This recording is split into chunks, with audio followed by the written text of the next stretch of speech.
and hits on sort of the point.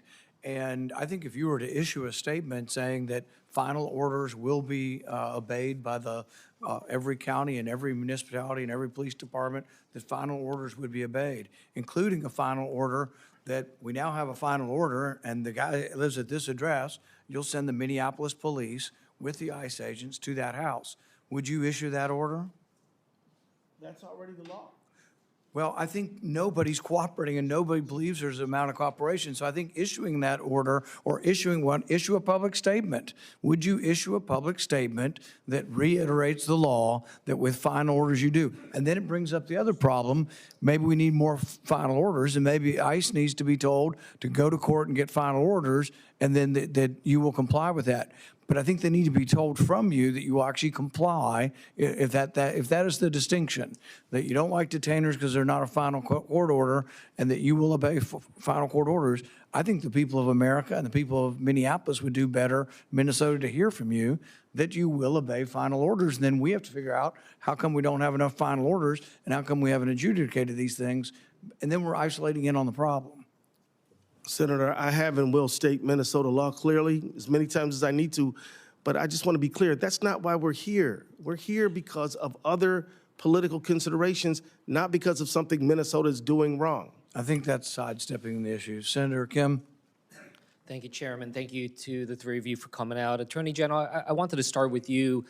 I was going through the Minnesota state website and pulled up some facts here. I just want to make sure they sound about right. It was saying that there's about 585 police within the Minneapolis police. Does that sound roughly right? Yeah, the city of Minneapolis has about that many police officers. And about 561 in St. Paul? Accurate. And then about 620 in the Minnesota State Patrol. Does that sound about right? So we're talking about around 1,700 for some of the largest areas as well as the State Patrol. What was the total number of federal agents deployed at the height of the surge? Well, there were the ones that they started with, and then 3,000 more after that. And my numbers suggest to me, so there's somewhere between 3,000 and 4,000 are the best estimates. We don't have an exact precise number. My numbers are that's about 8 to 10% of all ICE agents in America. I have to say that when we were talking today about the different rules and the different ways in which they can organize between the federal and the state, but when I learned about just the sheer number and the contrast to the proportion on the ground, that was really shocking to me, because I don't think I fully understood that coming from New Jersey.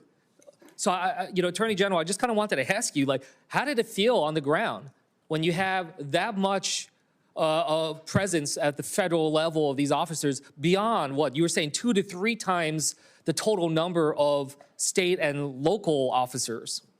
It felt like our state was targeted, blanketed with paramilitaries everywhere who were approaching citizens, non-citizens, whoever. It felt like we were being occupied by the federal government. And I started returning, Senator, to reading about how the Boston massacre, how did those Bostonians feel when a faraway government in England had imperial troops marching all over their city, harassing and abusing the citizenry? That's kind of how I felt. I heard that word a lot, used by others in Minnesota in the press, of just feeling occupied, just feeling like you don't have the ability to be able to control your own state and have this imposed upon you. So I just really wanted to hit that home because, again, we're having a lot of talks about what level of cooperation and whatnot, but I think this committee needs to look at just the sheer volume, the sheer number of federal agents and what kind of signal that sends to Minnesota and to those on the ground. And look, Senator Kim, can I make one quick point? Yes, of course. Forgive me, my apologies. So the thing is, it has been said there have been surges in other states, and we haven't had these kind of problems. The reason why is there's never been on this scale. We just simply haven't seen this level of scale in other cities. This is the single largest deployment of ICE, of immigration agents in the history of our country. So I'm sorry for interrupting. No, absolutely. It's important to be able to hear. And sure, we heard the news from Homeland saying that they're announcing the end of the surge. And this comes on the heels just a couple days ago of Trump saying he's not backing down. So, we're, I think, seeing the importance of oversight, of accountability, and the voice of the American people, and especially the people of Minnesota, who, as far as I can tell, seem like they have disapproved of ICE, and seems like they're saying ICE has gone too far. That's not just falling on partisan lines, is it, Attorney General? It seems like it's across the board. There's a well-known conservative podcaster. His name is Michael Broadcorp. He's written, this guy's a conservative. He's nobody's liberal, right? He's a conservative. It is a broad-based objection that Minnesotans are making. Now, not everyone, of course, but whether from the left to the center to the right, people are very disturbed by the engagement that they've been receiving from ICE officials and Border Patrol agents. So despite the fact that the surge looks like it's ending and going back down, I think we can all say that damage has been done.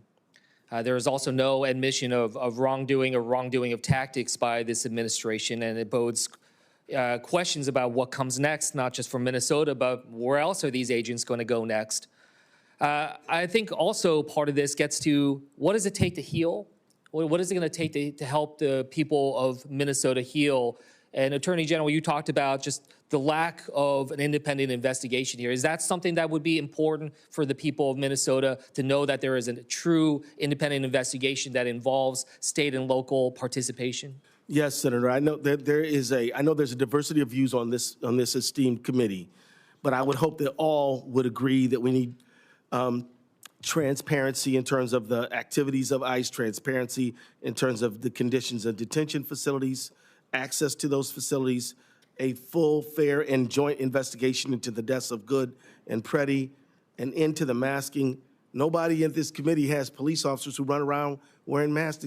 I'm certain that Senator Paul, Kentucky police officers and state troopers don't wear masks.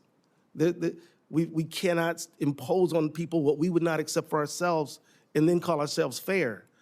And finally, I want to just encourage Senator Lankford to continue his work on comprehensive immigration reform. Mr. Schnell, I wanted to turn to you because some of what Homeland said, and I know you didn't have privy to see his what he said today announced, but he said that part of the reason why they're able to end the surge is now that there's a willingness on state and local to be able to cooperate. But with your testimony you said today sounded like you were already willing to cooperate, but that also that they weren't reaching out, that they weren't providing the efforts to be able to share their targets and whatnot. Can you go into that a little bit more? Senator, I think, I think if there is a positive of Mr. Holman being dispatched to Minnesota, has been at least efforts to have discussions with local officials, efforts to try and gain a level of discipline among the agents that were dispatched to the state. Those things have been, I think, very, very positive. And yet, I think we still see, some lack of cooperation. I've had the opportunity to meet with Mr. Holman and have positive conversations, and yet I think some of the struggles have been information sharing is an ongoing issue. We have provided information to them around the people in our custody who are non-citizens and who do not have detainers yet, and there's about 100 of them. And so we want to make sure that there is full accountability. And so, we're pleased. And also that a stopping of some of the misinformation that was put out there as 100%. well. With that, I'll yield back.